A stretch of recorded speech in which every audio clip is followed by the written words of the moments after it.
I thought Sunrise Mall was on tonight's agenda. Look at the empty place, yeah.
Good evening, everyone. I would like to call to order our City Council meeting for May 14th, 2025. Could the clerk please call the roll? Councilmember Middleton. Present. Councilmember Nelson is absent. Councilmember Schaefer. Here. Vice Mayor Lopez Taff. Here. And Mayor Karpinski Costa. Present. I should not have forgotten our flag salute. Would you like to lead us? Yes. Okay, thank you. Please follow me. Salute. I pledge allegiance to the flag of the United States of America and to the republic for which it stands, one nation, under God, indivisible, with liberty and justice for all.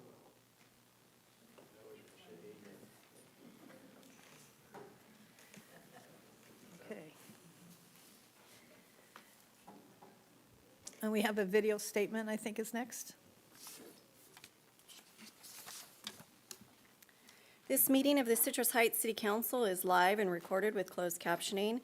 It is cable cast on Metro Cable Channel 14, the Local Government Affairs channel on the Comcast and DirecTV Uverse cable systems. It is also live streamed at citrusheights.net. Tonight's meeting replays on Monday, May 19th at 9 a.m. on Metro Cable Channel 14. And the video can also be viewed on the city's YouTube channel. Okay, next item, please. Next item is approval of agenda. Move approval. Second. Moved and seconded. All those in favor, say aye. Aye. Motion passes. Next item, please. Next item is presentation number 4, Proclamation of the City of Citrus Heights proclaiming May 18th through 24th, 2025 as National Public Works Week. And I've asked Vice Mayor Lopez Taft to do this proclamation. All right. Let's invite the General Services Department, the lovely Regina Cave. All right. Proclamation of the City of Citrus Heights proclaiming May 18th through 24th, 2025 as National Public Works Week. Whereas public works professionals focus on infrastructure, facilities, and services that are of vital importance to sustainable and resilient communities and to the public health, high quality of life, and well-being of the people of Citrus Heights, and whereas these infrastructure, facilities, and services could not be provided without the dedicated efforts of public works professionals who are engineers, managers, and employees at all levels of government and the private sector who are responsible for rebuilding, improving, maintaining, and protecting our nation's transportation, water supply, water treatment and solid waste systems, public buildings, parks, and other structures and facilities essential for our citizens. And whereas it is in the public interest for the residents, businesses, civic leaders, and youth of Citrus Heights to gain knowledge of and to maintain an ongoing interest and understanding of the importance of public works and public works programs in our community and throughout the region. And whereas the year 2025 marks the 65th annual National Public Works Week sponsored by the American Public Works Association. And whereas the APWA has selected People, Purpose, Presence as the theme for National Public Works Week 2025, which symbolizes how public works connects us all, whether through infrastructure or first responder services, and how public works professionals enhance the lives of the communities they serve. And now therefore be it resolved that the City Council of the City of Citrus Heights does hereby proclaim the week of May 18th through 24th, 2025 as National Public Works Week, and urges all citizens to join with representatives of the American Public Works Association and government agencies in activities, events, and ceremonies designated to pay tribute to our public works professionals, engineers, managers, and employees, and to recognize the substantial contributions they make to protecting our national health, safety, and quality of life. Wow.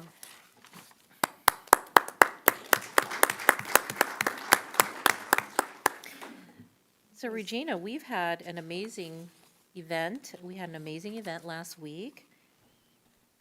We did. Thank you, Vice Mayor, Mayor, and council members. Regina Cave, General Services Director. It is with great pride that I accept this proclamation on behalf of not only the Public Works Association, but really on behalf of the General Services Department here at the City of Citrus Heights. Our team takes a lot of pride in the services that they provide to this wonderful community on a daily basis. They are very dedicated, very hardworking. And in addition to all of those items that you mentioned there, yes, we did hold an event last week to pay tribute to Public Works, but also we expanded it to tools of the trade, recognizing there are lots of other trades that many people don't think have a nexus to Public Works, but they really do. We are charged not only with roads and sewer systems and water and what have you, those very obvious items, but things like buildings that people don't think are actually operated and maintained by Public Works. So we had various vendors that provide services to facilities, to fleet, to our stormwater system, to our roads, et cetera. And so I'm hopeful that folks who did come out, or maybe those who didn't, might start to pique an interest in Public Works and see all the wonderful careers that the industry has to offer, and maybe can become kind of a succession plan for the General Services Department and come work for us in the future. What do you think attendance was for that? You know, we typically go based upon how many of the snow cones from the Kona Ice and popcorn bags from the kettle corn. So I'm thinking somewhere around 350 to 400 at least. Oh, that was good. Yeah. Good. That's good. So thank you very much. Well, we'll get to comment. See, would you like to comment? No, sure, I'll comment. I just think our General Services Department is amazing. All the work you guys do. I'm delighted to see our Communications Department is really getting the word out on all the great projects that we have that we're working on now. Looking forward to get Sunrise Boulevard paved, resurfaced. I'm just thank you very much for all the hard work you do, Regina. I Appreciate have it. a wonderful team who does it, so. You can. You know I can't talk. Ditto. Thank you. Councilmember Middleton has a sore throat and lung infection, Oh, and she's very brave to be here today. Well, otherwise, because Councilmember Nelson is ill, and so otherwise we'd be a scant council, but thank you, Portia, for being here. She said ditto. thank you. And then I just want to say, you know, my usual say is that I think you're incredible. I think you're an incredible department head, and I think that you give a good name to the people that work under you because you organize them well, you get good people. It's really amazing the number of columns that you do. I mean, people don't realize you do creek maintenance and signage maintenance and just everything that isn't economic development and housing. I mean, you do. So it's a lot of work, and so we always like to do see, click, fix. So if anybody needs to do that. Anyways, you're amazing. Appreciate it, thank you. All right, we'll take a picture.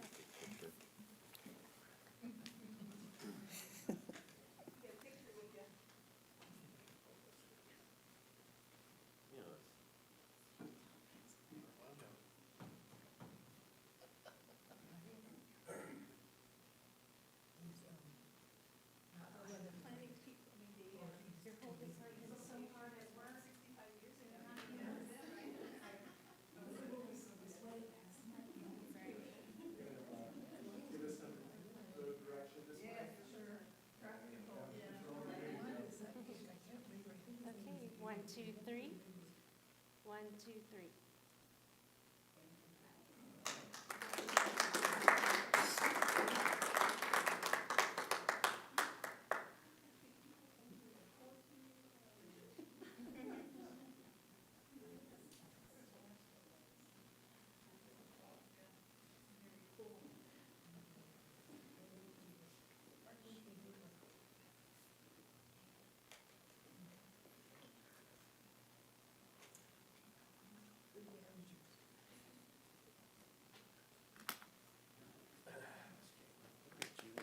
Good leg.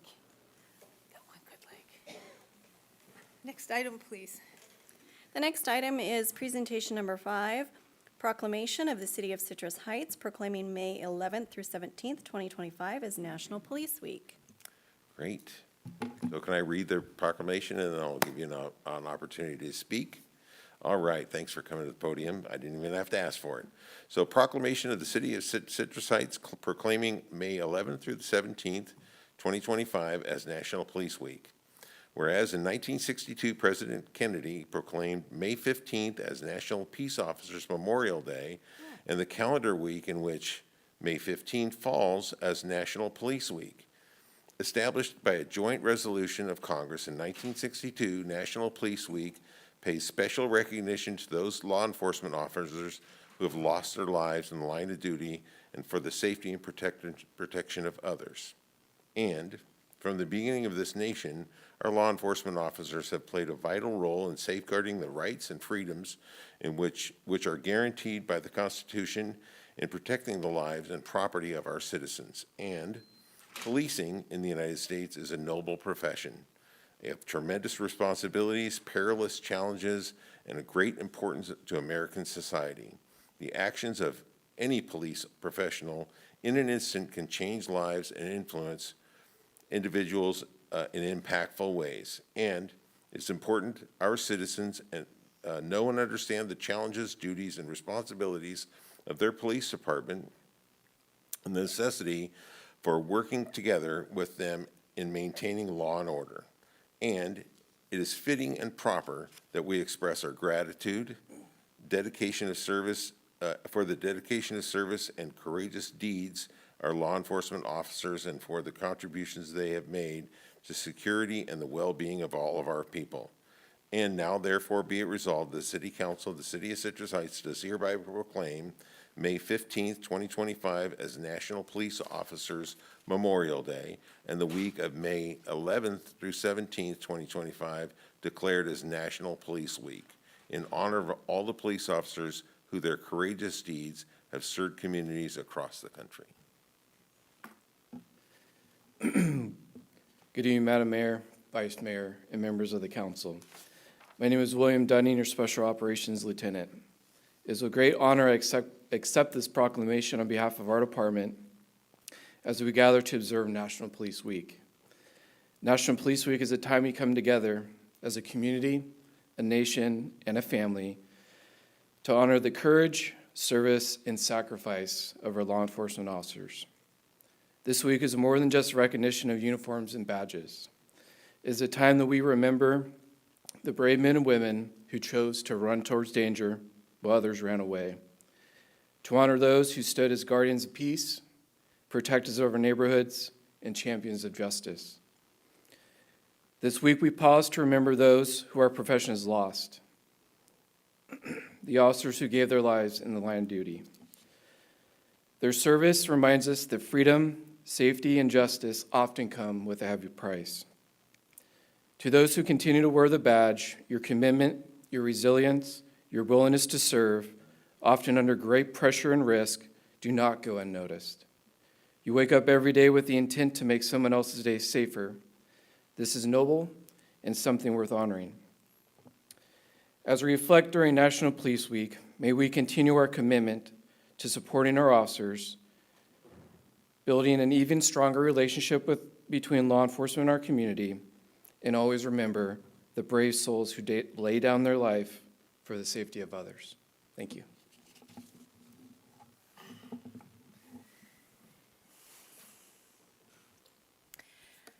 You know, I had a conversation late this past week about our police officers, and I said, you know, not every city gets to be proud of their police officers, and not every city is supportive of their police officers. Well, we are.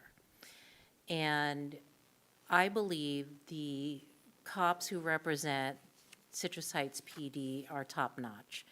You participate in our community, and you are known by our youth and are in charge of so much of what we feel, how we feel safe. And so I thank you for being a leader in that very amazing staff, and I just cannot thank you enough for doing what you do every day. Thank you, Vice Mayor. I pray every day that every one of our officers goes home to their families. I really do have genuine concern that, you know, I was an MP in the military. When I came out of the military, I decided I don't want to be a police officer because I don't want to put my life on the line every day. And I admire deeply those who are willing to take that kind of step, and thank you for that. Thank you. Ditto. I'm sorry, I don't mean to laugh at you. I just think.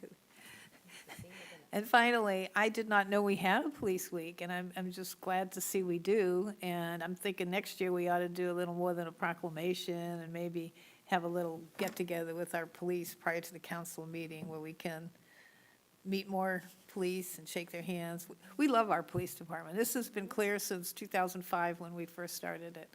And I think that we see the highs and the lows of police. We've seen police go and come from our city, youngsters that, I've gone to some of the badge when the chief puts the badge, and I see the families, and the families make the same commitment that their spouses do when they sign up. It's a sacrifice of a family as well as the individual.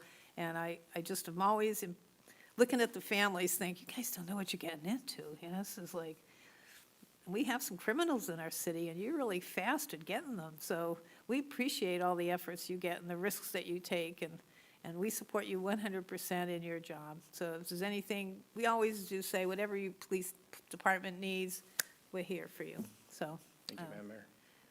with that, we got some more picture taking. Yes. Chief's over there.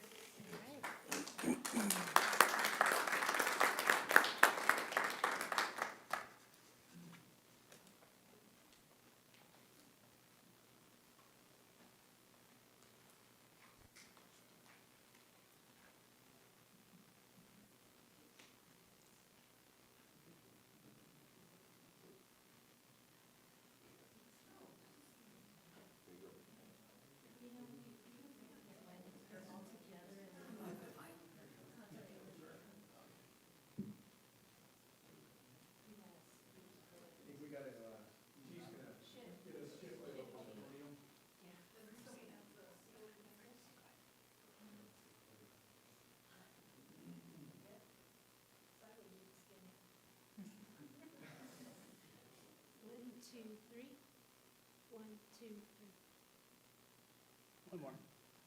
1, 2, 3. Thank you.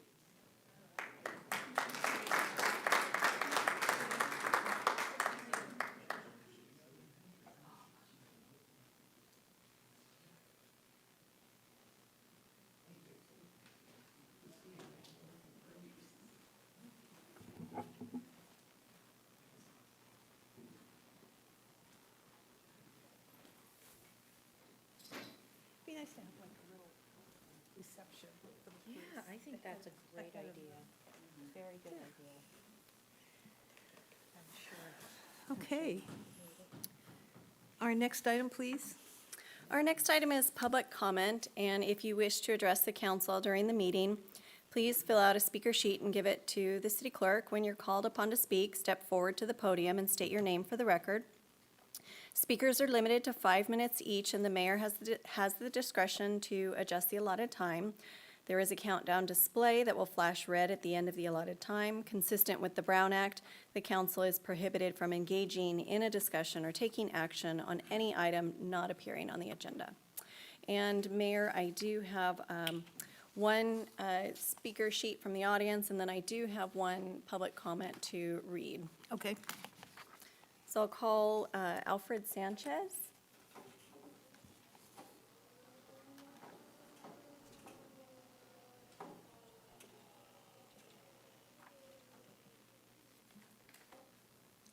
I see you, Porsche.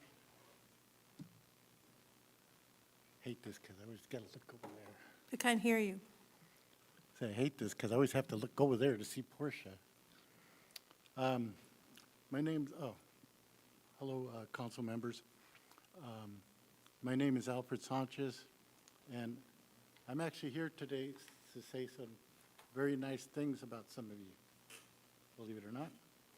I'd like to start with the chief and Lieutenant Dunning as Alfred, we well. can't hear you. You need to speak into Oh. the microphone. Sorry. I said, I'm actually here today to say some very nice things about people, believe it or not. I'd like to start with the chief and Lieutenant Dunning. The chief has always shown me mad respect. He will sit down and talk to me. He'll answer my emails, and I appreciate that. We don't always see eye to eye, but he's been very professional and very respectful, and I want to thank him for that. In fact, as we're talking about Police Week, I can't think of a time when I talked to an officer, whether I come in and need to talk to somebody or whatever, that they've been disrespectful or anything, and I appreciate that a lot. Amy Van, she's worth their weight in gold. I don't know what they pay you, but they do not pay you enough. She has been so helpful to me in so many ways. I call her the Wizard of Oz. Without her, the city does not run. Ash actually asked to meet with me when he first started working here. And for those of you who know my background or have taken time to learn me, that is huge. I mean, it's such an honor. Ryan Jones, our city attorney, he always has a handshake and a smile. I appreciate that. And I miss the barbecues. Portia smiles, because Portia, that's where I met Portia and Tim and so many of the council members. We had a big neighborhood barbecue. It lasted 12 years, and every October, all of the council members would come, and every other year, all the people that were running for city council would come, and that's where I met Portia, and that's where I met Tim. I met Sue Frost and Mel Turner, and everybody used to come out there. It was a great big deal. So I love you guys, man, for coming out and always having a smile and always having a professional demeanor. Mary Jane, I don't know you well. I'd like to get to know you better, but she always has, she always treats me well, when she sees me. She always says, hi, Alfred, shakes my hand. Kelsey's not here, and I was going to say the same about her. I want to have lunch with her sometime, get to know her. And one thing about Kelsey, I don't know if anybody else has noticed this, but you can be in a room full of people, and when she talks to you, it's like you're the only person there, and it's very nice. But anyways, I just wanted to say that I'm so grateful for this opportunity to speak, and that's it. Thank you.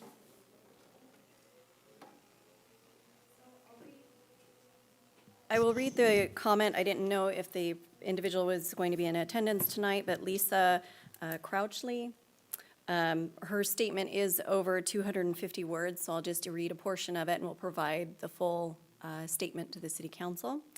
But this is, she states, Auburn Boulevard has an ongoing beautification project that we all know about. Did you know that it's going to take out half of our parking lot and that our freight delivery trucks will not be able to get in or out of our parking lot during our normal delivery hours because of it? I think not. We get 3 Freightliner deliveries a day and 1 at night, every day and every night. If you put a center divide in front of 8200 Auburn Boulevard, You'll be impeding our business from being able to carry out its necessary functions. I told this to your planners 3 years ago when you came and asked us about the project. I saw them mark up our parking lot, and half of our parking lot is gonna go away. Our Freightliners, PG&E, service trucks, and customers are barely gonna fit for ours to have room to park, and we're gonna need to redo our parking lot to fit your needs, but what about us? Our business that has supported Citrus Heights for 64 years needs help. How are you gonna help us with this transition? How am I gonna get my deliveries and give the customers in our city the car parts they need to get back on the road? Do not take out the suicide lane and put a center divide. And the subject on her email was Ribbles Auto Parts and Auburn Boulevard Beautification Project. And this has also been forwarded to staff as well, but we'll forward the full comment to City Council. Okay. Yeah, if you could send that to us, appreciate it. And that concludes public comments. So the next is comments by council members and regional board updates. Let's start with Tim.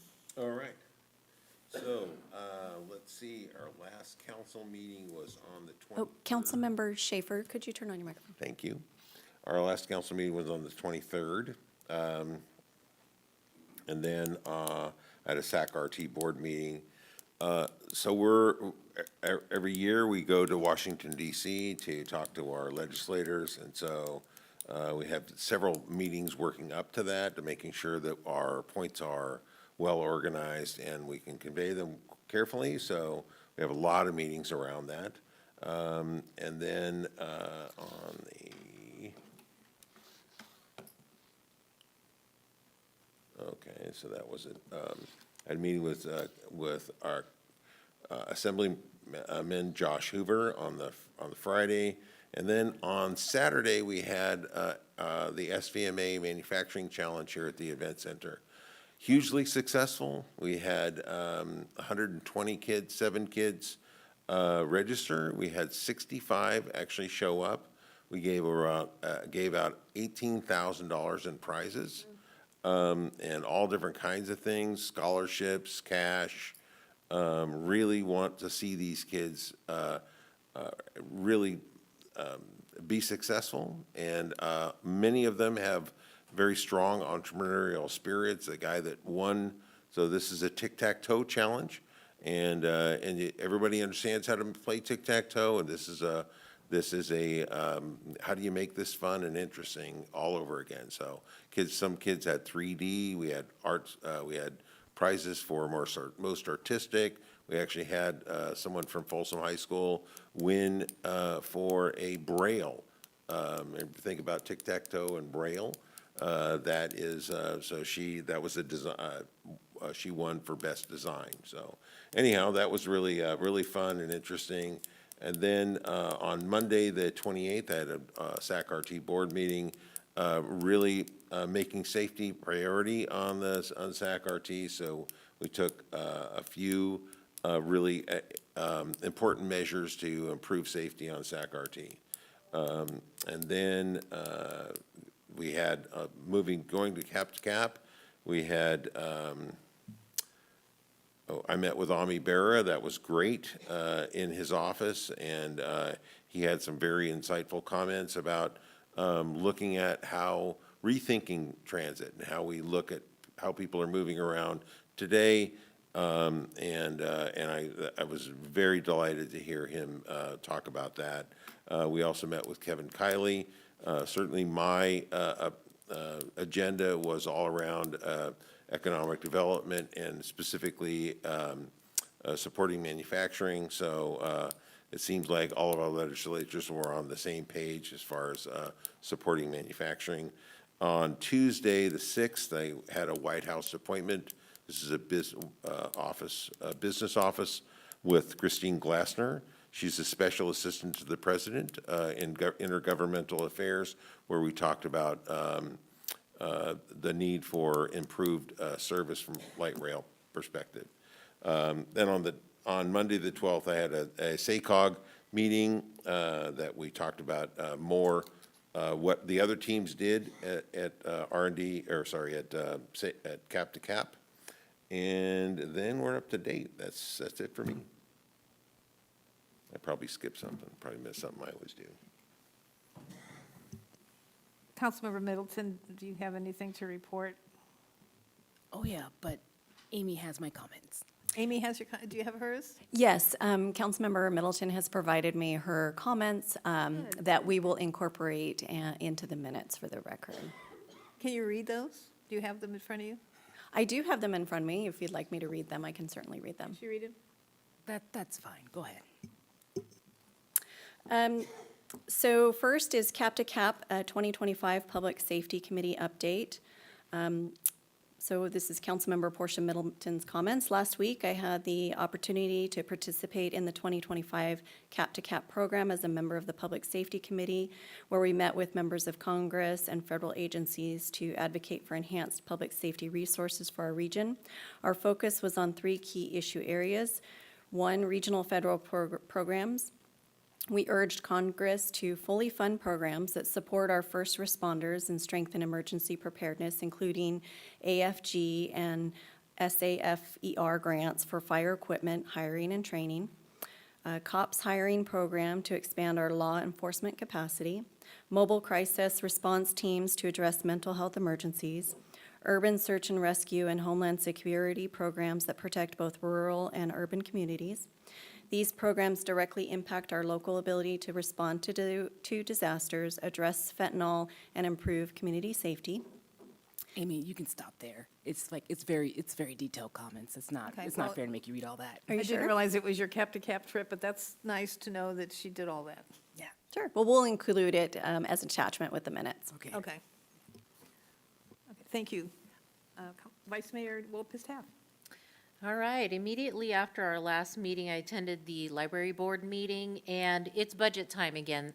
So we are reviewing the budget. I am an alternate on the budget subcommittee, so if they need me, they will call me, but I've been being kept apprised of all of the budget conversations at this point. Of course, I went to the Cap to Cap program, and I am on the workforce and education team as well as the civics amenities team. This particular trip, I ended up with a very bad knee issue, and so I didn't do a lot of events on the Hill, but we had parts of the program that I absolutely found a way to get to. And one of them was a meeting with the Department of Labor, specifically around apprenticeships.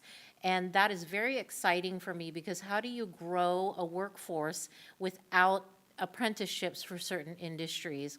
And what was really exciting about that is we also met with the counterpart in California who supports apprenticeship coordination in California, and they are very interested.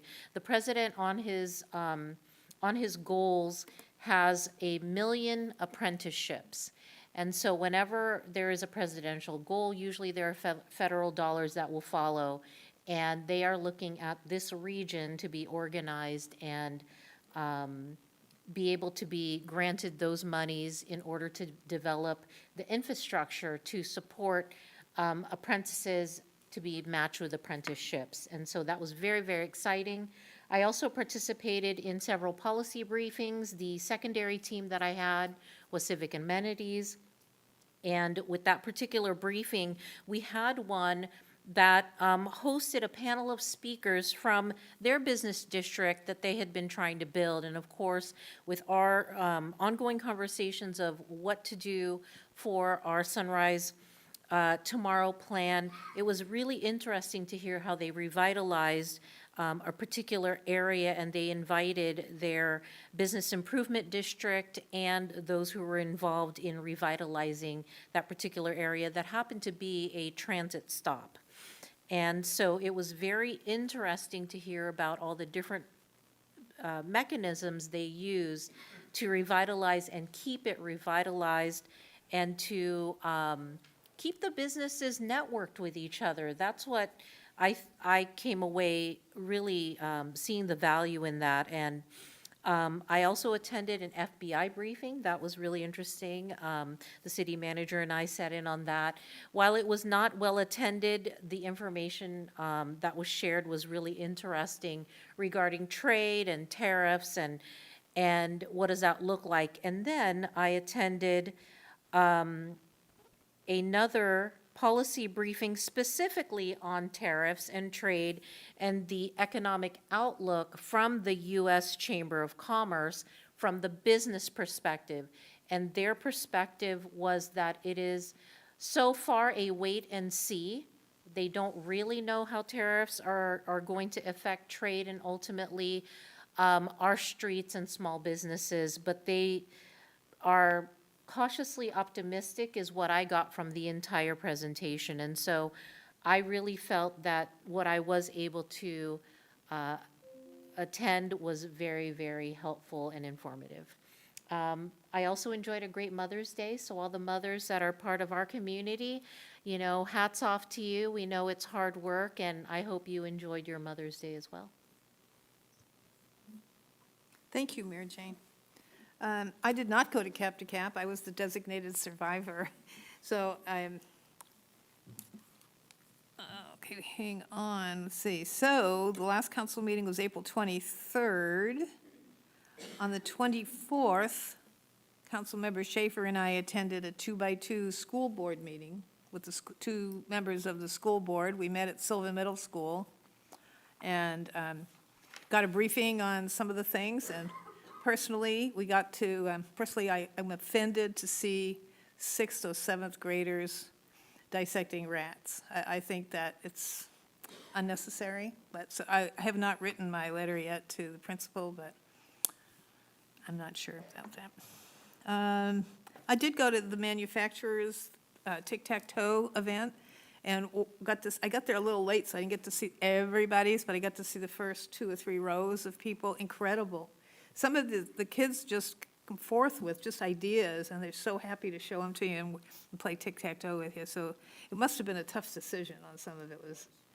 Yeah, there was some good ones.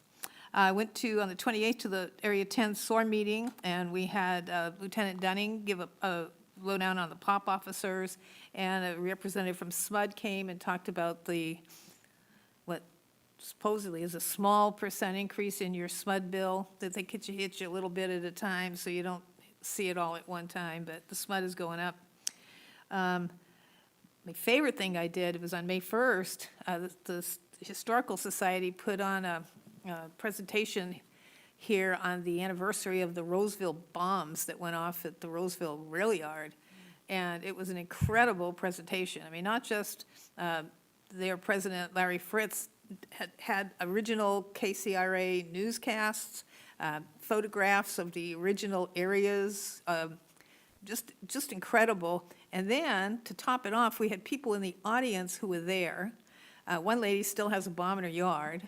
And another guy remembers being one of 12 children with glass coming through. I mean, just telling their personal stories made you feel like you were there, and it was very well done. I mean, so that was very good.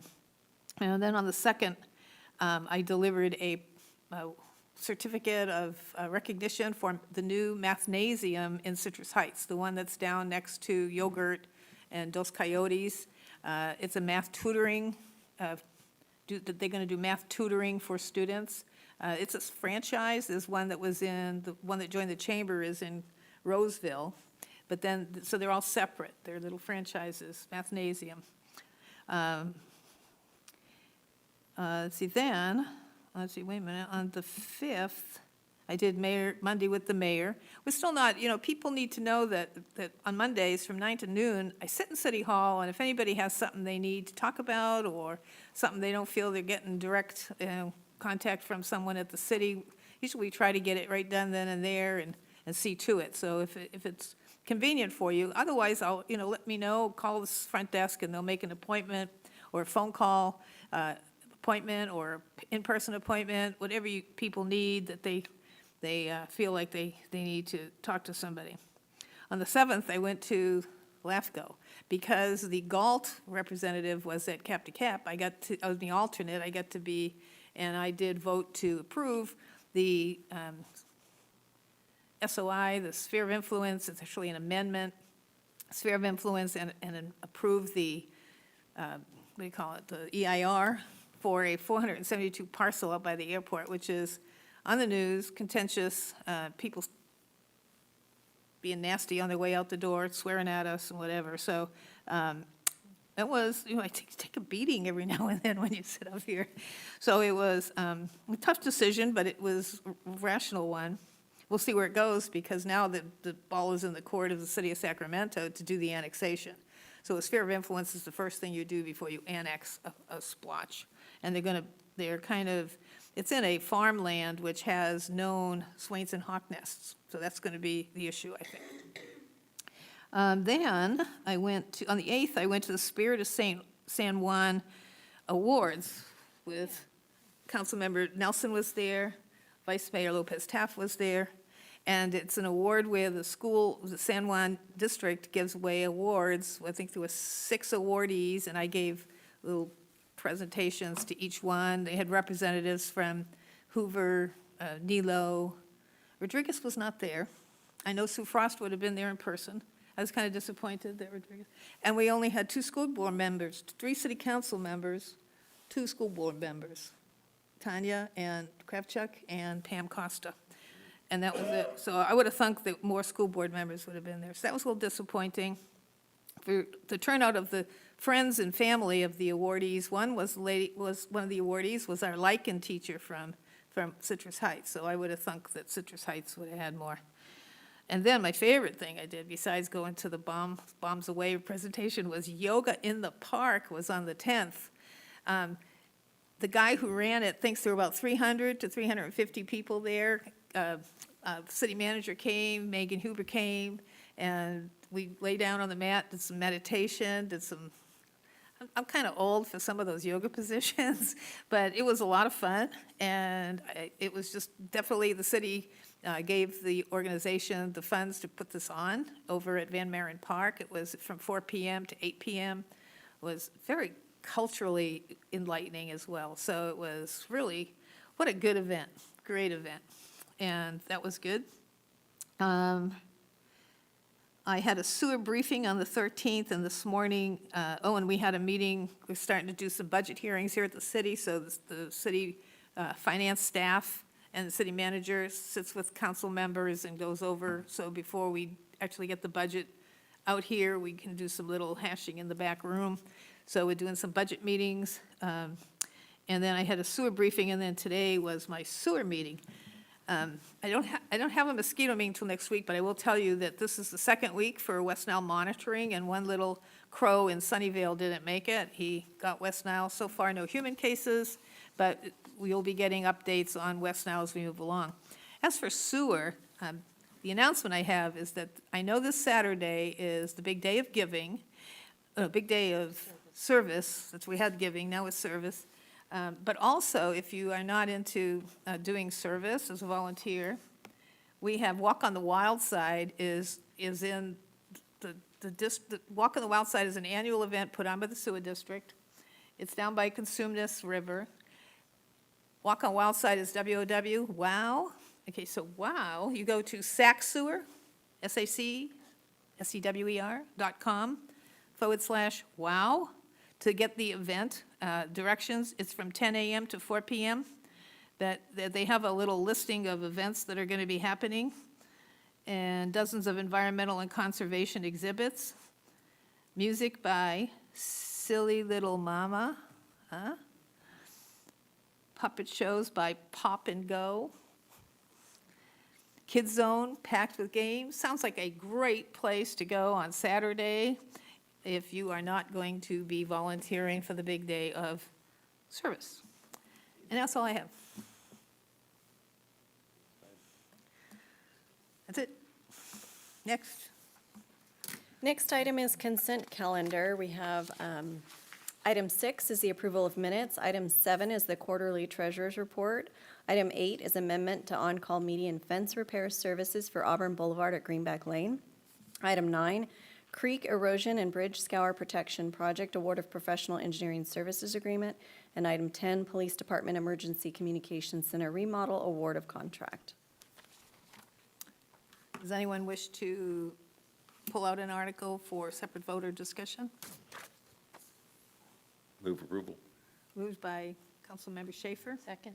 seconded by Vice Mayor Lopez Taft. All those in favor, say aye. Aye. Aye. Next item, please. Next item is public hearing, item number 11.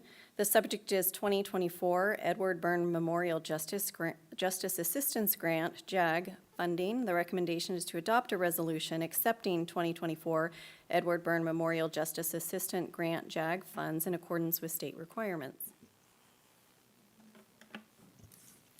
Good evening, Mayor and Council. Mike Wells, Operations Commander with the Police Department, and this evening I'm here to discuss the 2024 Justice Assistance Grant, otherwise known as the JAG Grant. To receive funds from the grant, it does require that we allow public hearing. Under the JAG Grant, cities and counties receive federal funds to augment public safety expenditures.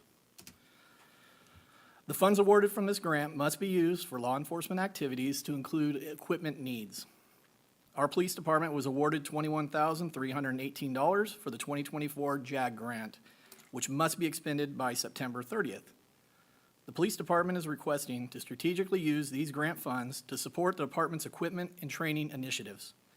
This request will support our goal to provide exceptional police services to the community and enhance officer safety. Funding from the grant will specifically be used to purchase and replace outdated portable radios. There are no matching fund requirements, and the purchases will be made in accordance with the city's adopted purchasing policies and procedures. At this time, staff is recommending that council to adopt a resolution accepting the aforementioned recommended expenditures for the 2024 JAG grant. And with that, I'm willing to answer any questions you may have. Does anyone have any questions? I'm going to open the public hearing. Are there any public comments? Seeing none, I close the public hearing.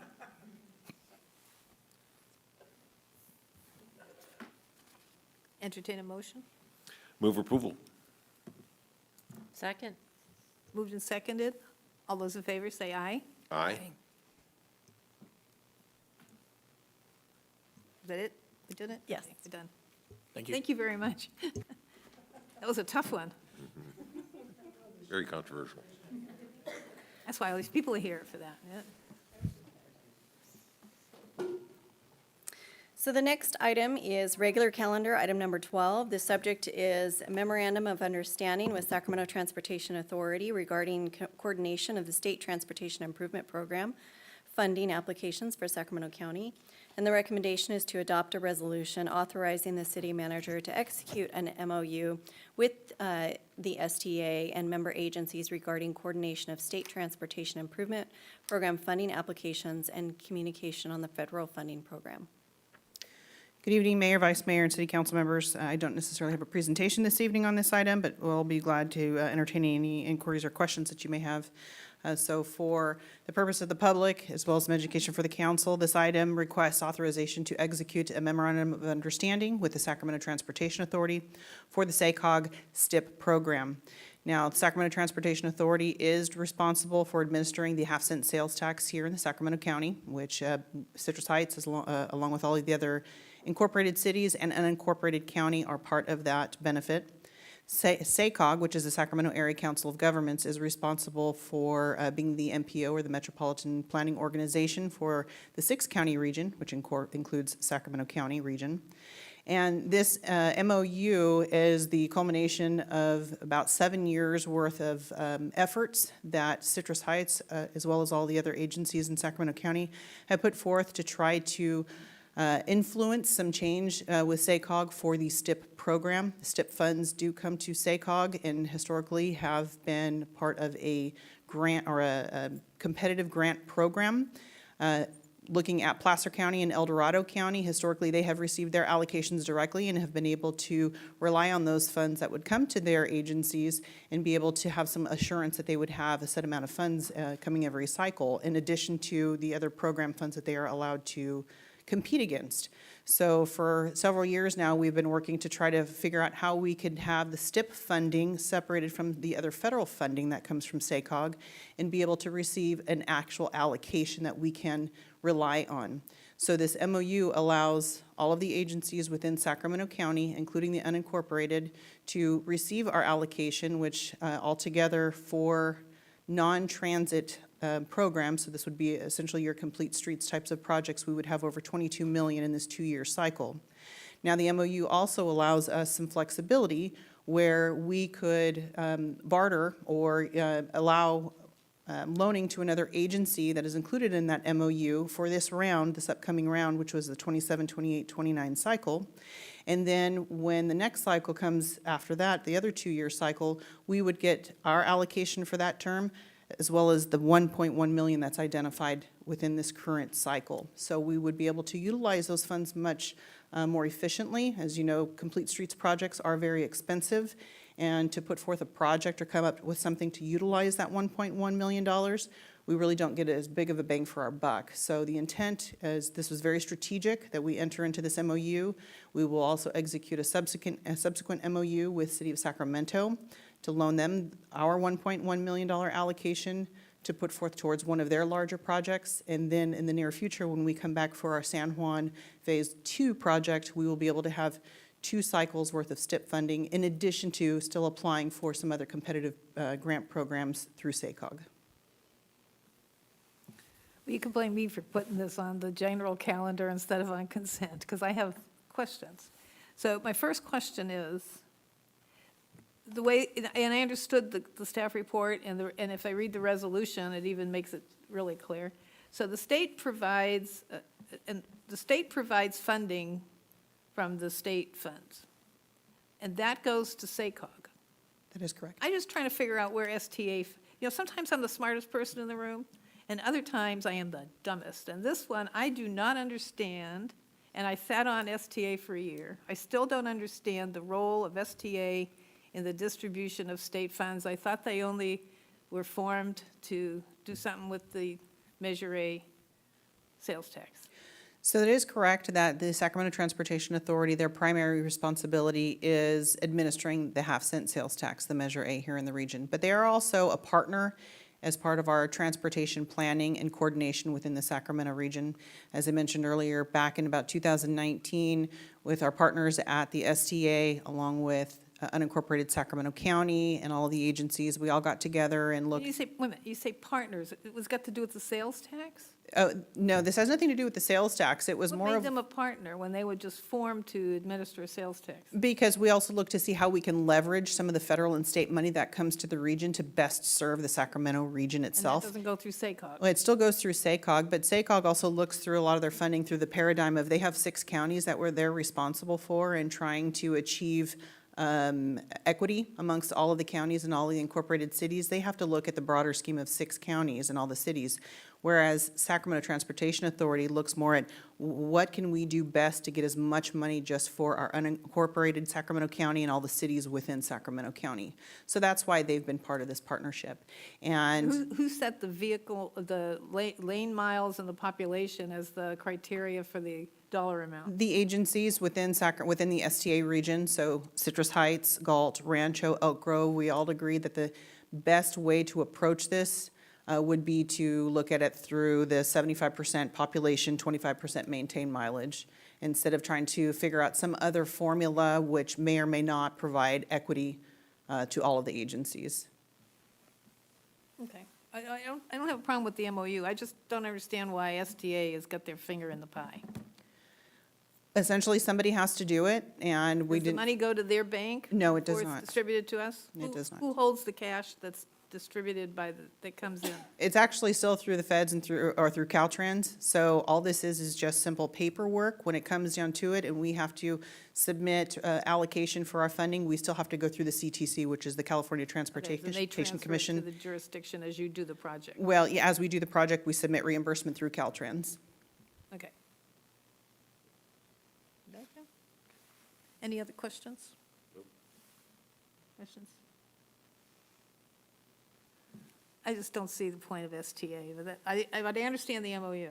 But of course, now if you wait 2 years to do your complete street, it's going to cost more in 2 years than it would have cost this year. So sometimes the increase in cost by waiting longer to do the project. So the money will become available until about a year or so from now. By the time you actually submit a grant application and you're awarded those funds, you still have to go through the Talking process. about when you transfer some to Sac City, the city, and then they get yours this year and you get theirs next year, right? We would get ours the following program year, which would be about 2 years from now. Yeah, so what I'm saying is that if you took your shovel-ready project now, it would cost less now to do it than it will in 2 years. And if we had a shovel-ready project that we would be able to apply it to, we would be more than happy But to. we're not shovel-ready. We do not have any that are not that aren't shovel-ready, Shovels, that that's already the- don't have We're funding. lacking shovels. Okay, so we have a motion. Move to approve.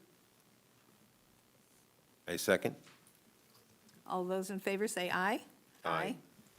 Okay, thank you, Regina. Didn't mean to give you a hard time, it's just I know you're not STA. I never understood STA. Thank you.